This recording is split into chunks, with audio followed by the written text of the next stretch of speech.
Higher wages पे, हाँ ये सवाल है, थोड़ा नीचे करिए इसको। सुरेंद्र विनोचा जी का, are PSU employees who contributed on higher wages towards company contribution are eligible for higher pension और नॉट?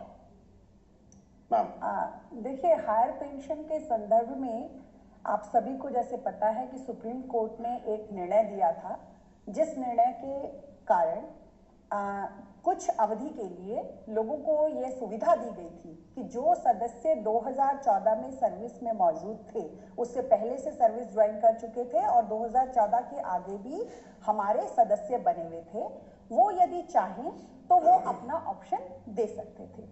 तो उसमें हमारे पास 17.5 लाख से भी अधिक आवेदन आए हैं। अब आप खुद सोचिए 17.5 लाख कितनी बड़ी संख्या है। तो लोगों ने इसमें आवेदन दिया है। हमारे सभी फील्ड ऑफिसेस उन आवेदन पर उचित निर्णय ले रहे हैं।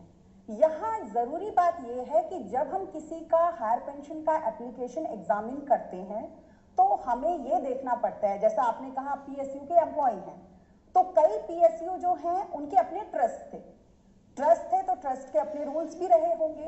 तो ये सब चीजें जो हमारे RPFC हैं उन्हें देखनी पड़ती है कि क्या ट्रस्ट के रूल्स थे, फिर क्या PF में आपका पूरी जो हायर वेजेस थे उस पर कॉन्ट्रीब्यूशन लगातार आया है, क्योंकि हमने पाया कि कुछ संस्थानों में ये भी हुआ है कि शुरू के कुछ वर्ष हायर पेंशन पे कॉन्ट्रीब्यूशन नहीं आया, बाद में आने लगा। लेकिन चूंकि जो सुप्रीम कोर्ट का ऑर्डर है वो बहुत क्लियरली कहता है कि सिर्फ जिनका लगातार हायर पेंशन पे कंट्रीब्यूशन आया है उनको हमने ये लाभ देना है, तो ऐसी स्थिति में हम लाभ नहीं दे पाएंगे। तो जो भी एम्प्लॉय, जो भी सदस्य या जो भी स्थापना वहां से जो आवेदन आया है, यदि वो एलिजिबल पाया गया तो उसको अवश्य पेंशन दी जाएगी हायर वेजेस पे। और हम ऑलरेडी हजारों लोगों को ये पेंशन दे रहे हैं, हायर सैलरी के ऊपर जो पेंशन दे रहे हैं वो ऑलरेडी हजारों PPO इशू हो चुके हैं।